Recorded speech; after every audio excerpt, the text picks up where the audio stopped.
സകൃതരായ നാട്ടുകാരെ, ഇപ്പോൾ നിങ്ങൾ ആകാശത്തേക്ക് നോക്കിയാൽ രാവിലെയോ രാത്രിയോ സൂര്യനെയും ചന്ദ്രനെയും മാത്രമല്ല, ഒപ്പം എയറിൽ നിൽക്കുന്ന അഖിൽമാരെയും കൂടിയും കാണാൻ പറ്റും.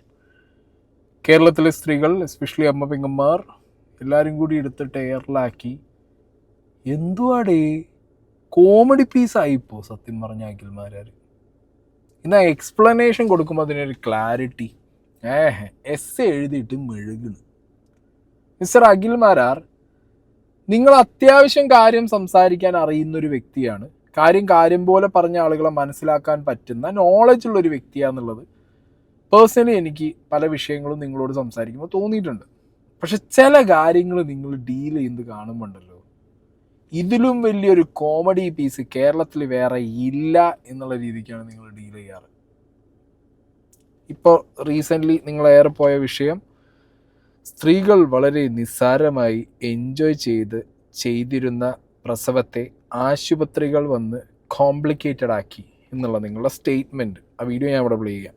ഒരു കാലത്ത് സ്ത്രീകൾ പ്രസവം എന്ന് പറയുന്നത് വളരെ കൂളാണ്. പണ്ടൊക്കെ തമാശയായിട്ട് ചിലർ പറയുന്നത് കേൾക്കാം, ആ സ്ത്രീ അവൾ പ്രസവിച്ചിട്ട് പോയിരുന്ന് ആ 2 കിലോ അരി ഇടിച്ചവിടെ വെച്ചിട്ടുണ്ടെന്ന്. അപ്പം ഇത്ര നിസാരമായിട്ട് സ്ത്രീകൾ വളരെ എൻജോയ് ചെയ്തിരുന്നൊരു പ്രോസസ്സിനെ ഇവിടുത്തെ കുറേ ആശുപത്രികളും വന്ന് ഇവിടുത്തെ കുറേ രക്ഷകർത്താക്കളെ ഇതിങ്ങനെ പ്രഷർ കയറ്റി വെച്ച് അതോടുകൂടി ആദ്യ കയറി പ്രഗ്നൻ്റ് ആയിക്കഴിഞ്ഞാൽ തന്നെ എനിക്കെന്തോ മാരക രോഗമാണെന്നൊരു പെൺകുട്ടിയുടെ മനസ്സിലേക്ക് ഇട്ടുകൊടുത്ത് ഇതിനെ ഇങ്ങനെ പേടിപ്പിച്ച് 9 മാസം ഇതിന് പ്രസവിക്കാനും പറ്റാതെ സിസേറിയനുമായി ആകെ കോംപ്ലിക്കേറ്റഡ് ആക്കി വയ്ക്കും. ഓക്കെ, ഇതാണ് ആ ഒരു പെർട്ടിക്കുലർ റീൽ വീഡിയോ. ഇതിൻ്റെ ഫ്രണ്ട് ആൻഡ് ബാക്ക് എന്താണെങ്കിലും ഇതിൻ്റെ ഫുൾ ഇൻ്റർവ്യൂ കണ്ടാലല്ലേ നമുക്ക് മനസ്സിലാവും. ഓക്കെ, അതൊന്ന് നിങ്ങളുടെ മൈൻഡിൽ നിങ്ങൾ വെക്കണം. പക്ഷെ ഈ പറഞ്ഞ കാര്യങ്ങൾ വെച്ചിട്ട് അഖിൽമാരാർ പറഞ്ഞതിലും വിഷയമുണ്ട്. ഇതിനും ക്ലാരിറ്റി ഇല്ല. ഇതും ഒരുമാതിരി എന്താ പറയുക, ഇയാളുടെ ചില ടൈമിലുള്ള വാവിട്ട വർത്താനം ഉണ്ടല്ലോ, അതുപോലെയാണ് ഇതും ഫീൽ ചെയ്യുന്നത്. പണ്ടുള്ള അമ്മമാർ, മുത്തശ്ശിമാരൊക്കെ ചില സ്ത്രീകൾ ഗർഭിണിയായിട്ട് അവരുടെ ആ ഒരു സിറ്റുവേഷനിൽ അവരെ ഒന്ന് ഈസാക്കാനും അല്ലെങ്കിൽ അവരുടെ ആ ഒരു സിറ്റുവേഷൻ ലൈറ്റാക്കാനും വേണ്ടിയിട്ട് ഞങ്ങളുടെ കാലഘട്ടത്തിൽ ഞങ്ങൾക്ക് ഇതൊക്കെ ഭയങ്കര ഞങ്ങൾ സുഖമായിട്ട് ചെയ്തിരുന്ന കാര്യമെന്നൊക്കെ പഴഞ്ചനായിട്ടുള്ള ആളുകൾ, ന്യൂജൻ പിള്ളേരെ ആ ഒരു മൊമെൻറ്റ് ലൈറ്റാക്കാൻ വേണ്ടിയിട്ട് അല്ലെങ്കിൽ ആ സിറ്റുവേഷൻ ലൈറ്റാക്കാൻ വേണ്ടിയിട്ട് അവർക്കൊരു കോൺഫിഡൻസ് കിട്ടാൻ വേണ്ടി പറഞ്ഞു കൊടുക്കുന്ന ഒരു ഐറ്റം. അല്ലാതെ ഇത് നിങ്ങൾക്ക് പറയാൻ പറ്റുമോ? എനിക്കോ ഇപ്പോൾ ഒരാണായ എനിക്കോ അഖിൽമാരാർക്കോ ഒരു സ്ത്രീ പ്രസവിക്കുന്ന ആ സമയത്ത് അവരനുഭവിക്കുന്ന വേദന അല്ലെങ്കിൽ അവർ സർവൈവ് ചെയ്യുന്ന സിറ്റുവേഷനെ കുറിച്ചിട്ട് വല്ല ബോധവും ധാരണയുണ്ടോ? ഓക്കെ, അതിൽ സ്റ്റിമുലേറ്ററും വെച്ചിട്ട് പ്രഗ്നൻസി പെയിൻ, പീരിയഡ് പെയിനൊക്കെ വേണമെങ്കിൽ നമുക്ക് സ്റ്റിമുലേറ്റ് ചെയ്യാൻ പറ്റും. അതിൻ്റെ അപ്പത്തുള്ള ആ പെയിന് മനസ്സിലാക്കാം. അതന്നെ ബെയർ ചെയ്യാൻ പറ്റില്ല നമ്മളെ കൊണ്ട്. അതന്നെ നമ്മളെ കൊണ്ട് പറ്റില്ല. അപ്പം നിങ്ങളൊന്ന് ആലോചിച്ച് നോക്ക്, ഇത്ര ഇതിങ്ങനെ ഒരു ലൈറ്റായി, ഇത്രയും കാഷ്വലായി, ചില ഈ എൻജോയ് എന്ന് പറഞ്ഞ ടേമൊക്കെ ഉപയോഗിച്ച് പറയേണ്ട ഒരു കാര്യമാണ് എന്നുള്ളത്. കമോൺ അഖിൽമാരാർ, അത് നിങ്ങളുടെ വായിൽ നിന്ന് പോയി, നിങ്ങളുടെ കയ്യിൽ നിന്ന് പോയി. ഓക്കെ, വാവിട്ട വാക്ക് കൈവിട്ട ആയുധം, പണ്ട് ലാലേട്ടൻ പറഞ്ഞ പോലെ തിരിച്ചെടുക്കാൻ പറ്റില്ല എന്നുള്ളൊരു സിറ്റുവേഷൻ ഉള്ളതുകൊണ്ട് ഞാൻ പറഞ്ഞത് കൺവേ ആയില്ല നിങ്ങൾക്ക്. ഞാൻ പറയാൻ ഉദ്ദേശിച്ചത് ഇതാന്ന് പറഞ്ഞ് വളരെ ഷോർട്ടായിട്ടുള്ള 2, 3, 4 വാക്കുകളിൽ പറഞ്ഞ് സ്ത്രീകൾക്കാർക്കെങ്കിലും അതുകൊണ്ടൊരു വിഷമം തോന്നി അല്ലെങ്കിൽ നിങ്ങൾക്കത് സീനായി തോന്നുകയാണെന്നുണ്ടെങ്കിൽ ഞാൻ അതിന് ക്ഷമ ചോദിക്കുന്നത് പറഞ്ഞു കൊടുത്ത് തീർക്കേണ്ട ഐറ്റമാണ്. അതൊന്നും ചെയ്യാതെ ഇന്നിട്ടൊരു സ്റ്റോറി ഉണ്ട് കേട്ടോ. പ്രതിരോധമാണ് ചികിത്സയേക്കാൾ ഉത്തമം എന്ന് പറഞ്ഞാൽ രോഗം വന്നാൽ ചികിത്സ വേണ്ടെന്ന് അഖിൽമാരാർ എന്നും പറഞ്ഞു വരും. ബോധവുമില്ലാത്തവൻ പ്രചരിപ്പിച്ചാൽ ഒന്നുകിൽ വായിക്കുന്നവന് ബോധം വേണം, അല്ലെങ്കിൽ എഴുതുന്നവന് ബോധം വേണം. കുറഞ്ഞ പക്ഷം ഒരാൾ എന്താണ് പറഞ്ഞതെന്ന്, എന്താണ് ഉദ്ദേശിച്ചതെന്ന് തിരിച്ചറിയാനുള്ള വെളിവ് വേണം. കേട്ട നാട്ടുകാർക്കാണ് പ്രശ്നം, പറഞ്ഞ അഖിൽമാരാർക്കല്ല. ഓക്കെ, അതാണ് അഖിൽമാരുടെ ലൈൻ. അതാണ്, ഞാൻ പിടിച്ച മുയലിന് 10 കൊമ്പാണ്. ഓക്കെ, കേട്ട നാട്ടുകാർക്കാണ് കുഴപ്പമെന്നാണ് അഖിൽമാരാർ പറയുന്നത്. നോർത്ത് ഇന്ത്യൻ സ്ത്രീകൾ നേരിടുന്ന പ്രശ്നങ്ങൾ പലപ്പോഴും കേരളത്തിലുള്ള സ്ത്രീകൾ അറിയുക പോലുമില്ല എന്ന വിഷയത്തിൽ ഞാൻ ഉദാഹരണ രൂപേണ അല്ലെങ്കിൽ തമാശ പോലെ നമ്മുടെ നാട്ടിൽ ആൾക്കാർ പറയാറില്ലേ എന്ന് പറഞ്ഞൊരു കാര്യം എന്നാണ് പറയുന്നത്. അങ്ങനെയാണെങ്കിൽ അഖിൽമാരാർക്ക് എത്ര ഈസിയാണ്. ഇപ്പം നമ്മളെ കൊണ്ട് ഈ ഇൻ്റർവ്യൂ തപ്പിപ്പിടിച്ചതിൻ്റെ ഏത് പോർഷനിൽ എവിടെയാണ് അഖിൽമാരാർ ഇത് സംസാരിച്ചത് എന്നുള്ളത് വെട്ടിയെടുത്ത് കണ്ടുപിടിച്ച് വെക്കാൻ പാടാണ്, അല്ലെങ്കിൽ തപ്പി പോവില്ല ആളുകൾ. നിങ്ങൾക്ക് ഈ സ്റ്റോറി ഇടുന്നതിന് പകരം ആ ഒരു കാര്യം പറയാനുണ്ടായ സിറ്റുവേഷൻ്റെ മുമ്പുണ്ടായ ടോക്ക് എന്താണെന്നുള്ളത് വെട്ടി സ്റ്റോറിയാക്കി ഇട്ടാൽ പോരെ. അല്ലാതെ ഇതിങ്ങനെ വന്ന് എഴുതി എസ് എഴുതിടേണ്ട ആവശ്യമുണ്ടോ? ഇയാൾ ചാറ്റ് GPT അഡിക്റ്റാ തോന്നുന്നു കേട്ടാ. ഇട്ട് കൊടുത്ത് ഇങ്ങനെ എഴുതി വാങ്ങുന്നുണ്ട് തിരിച്ച്. അതോ ഇത്രയും ടൈപ്പ് ചെയ്തിട്ടുണ്ടാക്കാൻ ഇങ്ങനെ ഇത്ര സമയമുണ്ടോ അവിടെ?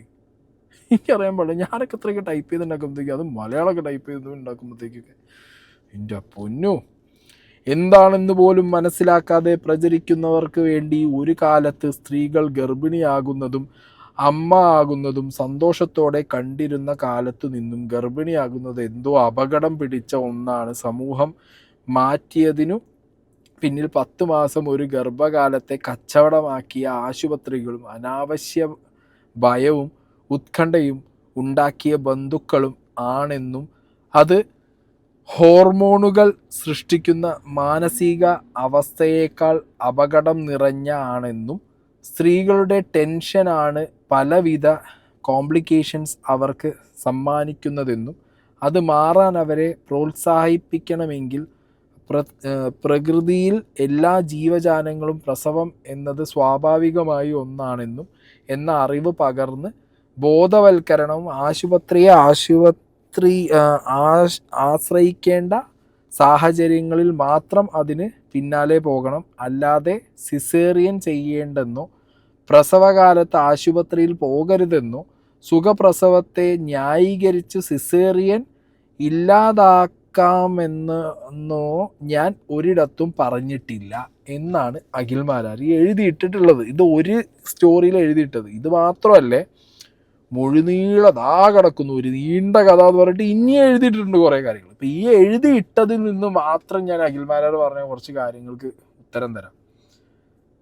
എല്ലാ ജീവജാലങ്ങളിലും പ്രസവം എന്ന് പറഞ്ഞൊരു സംഗതി നിങ്ങൾ എടുത്തു നോക്കിക്കോ, സിമ്പിളല്ല. മനുഷ്യൻ്റെ കാര്യത്തിൽ ഇത് ഒട്ടും സിമ്പിളല്ല. വൈ? ബിക്കോസ് പണ്ട് കാലങ്ങളിൽ വെച്ചിട്ടാണല്ലോ അഖിൽ മാരാരുടെ ഒരു എന്താ പറയുക എക്സാമ്പിൾ പറഞ്ഞാണ് തുടങ്ങുന്നത്. പണ്ട് കാലങ്ങളിൽ എൻ്റെ അമ്മൂമ്മമാരും അമ്മമാരും, പണ്ട് കാലത്ത് ഒരു ഈറ്റിംഗ് ഹാബിറ്റ്സ് ആണോ ഇപ്പോൾ നമുക്കുള്ളത്? പണ്ട് കാലത്തുള്ളൊരു ക്ലൈമറ്റാണോ ഇപ്പോൾ ഇവിടെ ഉള്ളത്? പണ്ട് കാലത്ത് ഉണ്ടായിരുന്ന രീതിയിലുള്ള ഹോർമോൺസ് ആണോ ഇപ്പോൾ ആളുകളുടെ ദേഹത്തുള്ളത്?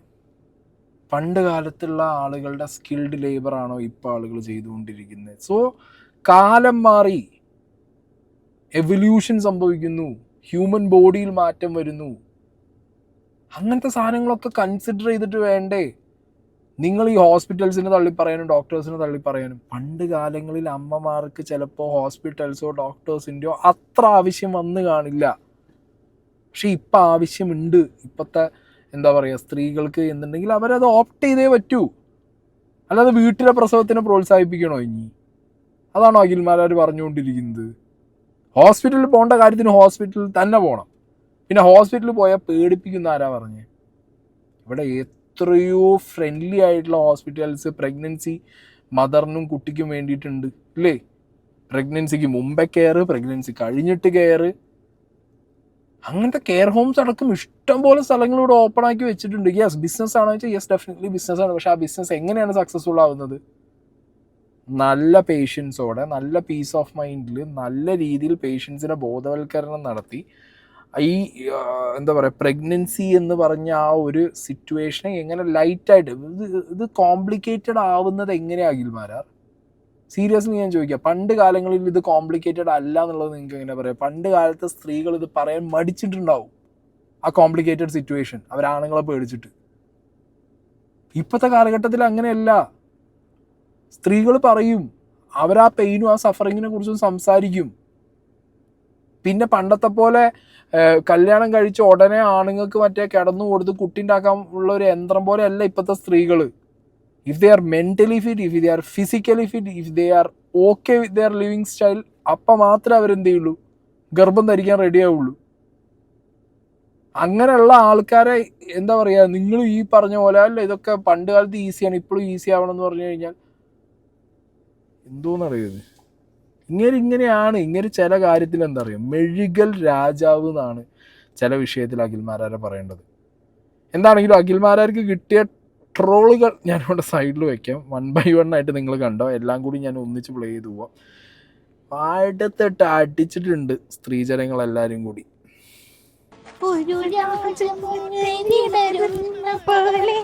എന്താ മക്കളെ ചാടി എൻജോയ് ചെയ്താ കേട്ടോ. ആ ശരി. സ്ത്രീകൾ പ്രസവം എന്ന് പറയുന്നത് വളരെ ഈ കോട്ടാത്തല ചേട്ടൻ പറഞ്ഞത് 101% ശരിയാണ് കേട്ടോ. എൻ്റെ ഉമ്മ 72 മണിക്കൂർ ലേബർ റൂമിൽ ചിരിച്ച് കളിച്ചിരുന്നിട്ടാണ് എന്നെ പ്രസവിച്ചത്. ആ ഡെലിവറി കഴിഞ്ഞ് പോകുമ്പോൾ ഡോക്ടർ മോളെ ഇനി ഒരു അംഗത്തിന് ബാല്യമില്ല എന്ന് പറഞ്ഞിട്ടാണ് പറഞ്ഞു വെച്ചത്.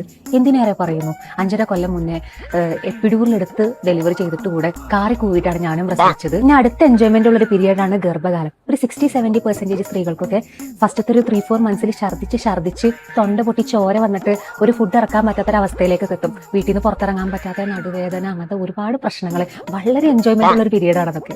വീട്ടിലുള്ള സ്ത്രീകൾ ഇങ്ങനത്തെ കഷ്ടപ്പാട് പറയുമ്പോഴാണല്ലോ ഇതൊക്കെ ആണുങ്ങൾ അറിയാം. എന്റെ ഒരു അഭിപ്രായത്തിൽ കോട്ടാത്തല ചേട്ടന്റെ മാരാർ ചേട്ടന്റെ ഭാര്യയോ അമ്മയോ ഒക്കെ വേണമെങ്കിൽ ചിരിച്ചുകൊണ്ട് പ്രസവിച്ചിട്ടുള്ള ഒരു സ്ത്രീകളായിരിക്കും. ആ കണക്കിന് അവർക്കൊരു മെഡൽ നിർത്താൻ നോക്കുക. കണ്ടല്ലോ, ഇന്ന് തന്നെ 2 രീതിയിലുള്ള എക്സ്പ്ലനേഷൻസ് അഖിൽമാരാറിന്റെ വന്നിട്ടുണ്ട്. ഒന്ന് എസ് ആണ്, അതിലേക്ക് ഞാൻ പോകുന്നില്ല. വേറൊരു ചെറിയ എസ് ഉണ്ട്, അതിന്റെ കുറച്ച് ഭാഗം വായിച്ചു തരാം. പ്രസവം എന്നാൽ ഒരു കുഞ്ഞിന് ജന്മം നൽകുന്ന മഹത്തായ ഉദാത്മമായ ഒരു ക്രിയയാണ്. അത് എൻജോയ് ചെയ്യണമെങ്കിൽ താനൊരു അമ്മയാകാൻ പോകുന്നു എന്ന ചിന്തയും അതിലൂടെ അവൾക്ക് ലഭിക്കുന്ന ആത്മനിർവൃതിയും ഒരു സ്ത്രീക്ക് ഉണ്ടാവണം. അത് കേരളത്തിലൊരു സ്ത്രീക്കും ഇല്ലേ? അമ്മയാവാൻ പോവാണ് അറിഞ്ഞു കഴിഞ്ഞാൽ ഒരു നിമിഷം അവർക്കുണ്ടാവുന്ന ഒരു തരം എന്താ പറയുക, ആ ഒരു ഫീലിംഗ് ഉണ്ട്. അത് അച്ഛനാവാൻ പോവാണ് അമ്മയാവാൻ പോകുമെന്ന് അറിയുമ്പോൾ ആ പാരൻസിന് കിട്ടുന്നൊരു ഫീലിംഗ് ഉണ്ട്. ഇനി എന്തെങ്കിലും ഒരു സിറ്റുവേഷൻ കാരണം അമ്മയാവാൻ പോവാണ് എന്നുള്ളത് അവർക്ക് ആ ലൈഫ് സാഹചര്യങ്ങൾ കാരണം എന്തെങ്കിലും ഒരു വിഷയമുള്ള ഒരാളാണെങ്കിൽ പോലും ഒരു സിറ്റുവേഷൻ അവർ ആ അമ്മ എന്നുള്ള ഫീലിങ്സിലേക്ക് അവർ കയറി, അത് അവരുടെ സന്തോഷം തന്നെയാണ്. മനസ്സിലായോ? അപ്പം അത് ഓക്കെ, ബാക്കി കൊണ്ട് വായിച്ചിട്ട് ഇനി പറയാം. ഗർഭകാലത്തെ ആസ്വദിച്ച് മുന്നോട്ട് കൊണ്ടുപോകാൻ ഒരു സ്ത്രീക്ക് കഴിയുന്നത് ഈ മഹത്വത്തിൻ്റെ മൂല്യം അല്ലെങ്കിൽ മാതൃത്വത്തിൻ്റെ മഹത്വം അവൾ അറിയുന്നത് കൊണ്ടാണ്. മറിച്ച് വയറ്റിൽ വളരുന്ന കുഞ്ഞെൻ്റെ ജീവിതം തകർത്തു, എൻ്റെ സൗന്ദര്യം തകർത്തു, ഇനി ഈ നാശത്തെ പ്രസവിച്ചാൽ എന്താകും എൻ്റെ ജീവിതം എന്ന ചിന്തയുമായി ജീവിക്കുന്ന സ്ത്രീ രൂപങ്ങളുമാണ് ജീവിക്കുന്ന നികൃഷ്ട ജന്മങ്ങളെയും പുരോഗമനത്തിൻ്റെ പേരിൽ കുടുംബ എന്ന മൂല്യം ഇല്ലാതാക്കാൻ നടക്കുന്ന ജനങ്ങളെയും ഞാൻ മനുഷ്യഗണത്തിൽ പോലും കൂട്ടുന്നില്ല. ഈ പറഞ്ഞതും അഖിൽമാരാര് ഇൻ്റർവ്യൂവിൽ പറഞ്ഞതും എന്ത് ബന്ധോടെ ഇതൊക്കെ തമ്മിൽ? സീരിയസ്ലി മാൻ, ഇതൊക്കെ തമ്മിൽ ഞാൻ ഇത് മൊത്തം ഇപ്പം ഇരുന്ന് വായിച്ചിട്ട് ഇനി അടിക്കുള്ള സൈഡിൽ ഞാനിവിടെ കൊടുക്കണം, നിങ്ങൾ ഇരുന്ന് വായിച്ചു. ഇന്നെ കൊണ്ട് വയ്യ നട്ടപ്പാതിലേക്ക് ഇയാളെ ഇരുന്ന് രണ്ടാമത് ഇനിയിപ്പോൾ നിങ്ങൾക്ക് വായിച്ചു തരാം. ഇങ്ങേരിതിൽ മനസ്സിലായി, ഇങ്ങേരിതിൽ പറയുന്നത് എന്ന് പറഞ്ഞു കഴിഞ്ഞാൽ ഈ ഒരു കാലഘട്ടത്തിൽ ഓക്കെ ഇങ്ങേര് കണ്ട ഏതെങ്കിലും സ്ത്രീകളുടെ എക്സാമ്പിൾ വെച്ചാണോ സംസാരിക്കുന്നതെന്ന് എനിക്ക് ഒരു പിടുത്തവുമില്ല. മോസ്റ്റ് മെജോറിറ്റി ഗർഭിണിയാകുന്ന സ്ത്രീകളും അവരുടെ സിറ്റുവേഷൻ, അവരുടെ ബോഡി കണ്ടീഷൻ എല്ലാം നോക്കി അവരത്രയും ഓക്കെ ആയിട്ടാണ് ഈ ജനറേഷനിലെ ആളുകൾ ഗർഭിണിയാവുന്നതും അതിൻ്റെ സപ്പോർട്ടിന് പോകുന്നതും. ഓക്കെ, ഇനിയിപ്പോൾ അഖിൽമാരാർ പറഞ്ഞ പോലെ തന്നെ ഈ ഗർഭം എന്നുള്ളതൊരു ബേർഡനായിട്ട് തോന്നുന്ന ആളുകൾ ഈ ജനറേഷനിലുണ്ടോ എന്ന് ചോദിച്ചാൽ എൻ്റെ അറിവിൽ അതിൻ്റെ എണ്ണം വളരെ കുറവാണ്. പക്ഷേ അഖിൽമാരാർ പറയുന്ന ആ പഴയ എൻജോയ് ചെയ്ത് പ്രസവിച്ചിരുന്നു എന്ന് പറഞ്ഞ കാലഘട്ടത്തിൽ അതിൻ്റെ എണ്ണം കൂടുതലാണ്. കാരണം സ്ത്രീക്ക് തിരിച്ച് പറയാൻ പറ്റിയിരുന്നില്ല, തിരിച്ച് സംസാരിക്കാൻ പറ്റിയിരുന്നില്ല. ആണിന് അടിമയായി കിടന്നുകൊടുത്ത് കുട്ടീനെ ഉണ്ടാക്കാനും ഈ പറഞ്ഞ രീതിയിൽ കുലം വളർത്തിക്കൊണ്ടുവരാനും അവരുടെ ബ്ലഡ് ലൈൻ കീപ്പ് ചെയ്യാനൊക്കെ വേണ്ടിയിട്ട് പ്രസവിക്കാൻ വേണ്ടി ഒരു യന്ത്രമായിട്ട് മാത്രം സ്ത്രീയെ കണ്ട കാലഘട്ടത്തിലെ എൻജോയ്മെൻറ്റ് എന്ന് പറഞ്ഞിട്ടാണ് അഖിൽമാരാർ ഈ സംസാരിച്ചുകൊണ്ടിരിക്കുന്നത്. Never ever compare that to this situation. എല്ലാം അഡ്വാൻസ്ഡ്. അഖിൽമാരാർ നടക്കുന്ന കാറ് അഡ്വാൻസ്ഡ് ആയിട്ടുള്ള കാറല്ലേ, അതും പ്രീമിയം കാറാണ്. ഉപയോഗിക്കുന്ന ഫോണ് മുതൽ ഇടുന്ന ഡ്രസ്സ് വരെ പ്രീമിയമാണ്. അപ്പം ഗർഭത്തിനും അങ്ങനത്തെ ഒരു അഡ്വാൻസ്ഡ് സ്റ്റേജ് ഗർഭിണികൾക്ക് ഇവിടുത്തെ ഹോസ്പിറ്റൽസും അഡ്വാൻസ് മെഡിസിൻസ് ഇപ്പോഴത്തെ ഡോക്ടേഴ്സിന് കൊടുക്കാൻ പറ്റും, അല്ലെങ്കിൽ ചികിത്സ അവർക്ക് ഉറപ്പ് വരുത്താൻ പറ്റുന്നുണ്ടെങ്കിൽ എന്താണത് ഓപ്റ്റ് ചെയ്യുന്നതുകൊണ്ടുള്ള വിഷയം. പിന്നെ ഓക്കെ പേടിപ്പിക്കുന്നു, അല്ലെങ്കിൽ ഓവറായിട്ട് പൈസ കൊള്ളയടിക്കുന്നു, അങ്ങനത്തെയൊക്കെ സാധനങ്ങളാണെന്നുണ്ടെന്നുണ്ടെങ്കിൽ അതൊക്കെ കൃത്യമായ കേസുകൾ ഏതൊക്കെ, ഇതൊക്കെ നടന്ന സംഭവങ്ങൾ എവിടെയൊക്കെയാണെന്നുള്ളത് നോക്കി അത് അഡ്രസ്സ് ചെയ്ത്. ഇപ്പോൾ അഖിൽമാരൊരു പൊളിറ്റീഷ്യൻ അല്ലേ, അങ്ങനത്തെയൊക്കെ സാധനങ്ങൾ നിങ്ങളെ കൺമുന്നിൽ നടക്കുന്നുണ്ട്. ഏതെങ്കിലും ഒരു ഹോസ്പിറ്റലോ ഒരു ഡോക്ടറോ ഒരു ഗർഭിണിയെ ഈ രീതിയിൽ വലയ്ക്കുന്നുണ്ട്, പ്രശ്നമാക്കുന്നുണ്ടെന്നുണ്ടെങ്കിൽ അത് നിങ്ങളെ മുന്നിൽ ഉണ്ടെന്നുണ്ടെങ്കിൽ നിങ്ങളത് അഡ്രസ്സ് ചെയ്യും. സാധാരണക്കാരായ നമ്മളെ കൊണ്ട് പറ്റില്ല, പക്ഷെ ഒരു പൊളിറ്റീഷ്യനായ നിങ്ങളെ കൊണ്ട് ഇപ്പോൾ പറ്റും. നിങ്ങളെ കൺസേൺ അതോ ഇനിയിപ്പോൾ ഈ കാലഘട്ടത്തിലുള്ള സ്ത്രീകൾക്ക് എന്താ പറയുക, നിങ്ങൾക്ക് ഗർഭം നിങ്ങളിങ്ങനെ എന്താ പറയുക ഭയങ്കര എൻജോയ് ചെയ്ത് ലൈറ്റായി കാണേണ്ട ഒരു കാര്യമാണ്, ലൈക്ക് പഴയ കാലഘട്ടം എന്ന് പറഞ്ഞു കൊടുക്കാനാണെങ്കിൽ പഴയ കാലഘട്ടത്തിലുള്ളവരെ വന്ന് ഇരുത്തി നിങ്ങളൊന്ന് സംസാരിപ്പിക്കും. അവർ പറഞ്ഞിട്ടുണ്ടാവും. ഇപ്പം ഞാനും കേട്ടിട്ടുണ്ട്, എൻ്റെ വീട്ടിലൊക്കെ ചില സമയത്ത് പണ്ട് സമയങ്ങളിൽ അമ്മമ്മമാർ എന്ത് ചെയ്യും, മുത്തശ്ശിമാർ പറയും, ഞാനൊക്കെ ഇങ്ങോട്ട് പെറ്റ് നീറ്റിട്ടാണ് പോയിരുന്നു എന്നൊക്കെ പറയും. അങ്ങനെ അത് ആ വർത്തമാനം മാത്രമേ ഉള്ളൂ, അത് ആ സെൻസിൽ എടുക്കേണ്ട സാധനമാണ്. അതിങ്ങനെ പബ്ലിക്കിൽ കൊണ്ടുവന്ന് ഗ്ലോറിഫൈ ചെയ്യേണ്ട ഐറ്റമൊന്നുമല്ല. ഓക്കെ. പിന്നെ ഹോസ്പിറ്റൽസ് എന്ന് പറഞ്ഞു കഴിഞ്ഞാൽ ചില വിഷയങ്ങളിൽ ചില ഹോസ്പിറ്റൽസിൽ ചില ഡോക്ടർമാരൊക്കെ എന്ത് ചെയ്യുന്നു, മെഡിക്കൽ എത്തിക്സിൻ്റെ മുകളിൽ എന്തെങ്കിലുമൊക്കെ ചെയ്യും അവരുടെ പേഴ്സണൽ ലാഭത്തിന് വേണ്ടിയിട്ടും ബിസിനസ്സിന് വേണ്ടിയിട്ടും. പക്ഷേ മോസ്റ്റ് മെജോറിറ്റി ആളുകളും അങ്ങനെയല്ല. അവരുടെ സർവീസ് വളരെ കൃത്യമായി ചെയ്യുന്നതുകൊണ്ടാണ് കേരളത്തിൽ നമ്മുടെ മെഡിക്കൽ സിസ്റ്റം ഇത്രയും ഫേമസ് ആയതും ഇത്രയും ട്രസ്റ്റബിൾ ആയിട്ടുള്ളതും. ഗവൺമെൻറ് ആണെങ്കിലും പ്രൈവറ്റ് ആണെന്നുണ്ടെങ്കിലും there are lot of doctors. Selfless service ചെയ്യുന്ന ഇഷ്ടംപോലെ ആളുകളുണ്ട്, ബിസിനസ് ആക്കുന്നവരുണ്ട്, ഇല്ല എന്ന് പറയുന്നില്ല. കൊള്ളാം. എന്താണെന്നുണ്ടെങ്കിൽ അഖിൽമാരാർക്ക് എന്താ അറിയുമോ, എയർ പോകാൻ ഓരോ കാരണങ്ങൾ, അത്രേ ഉള്ളൂ സംഗതി.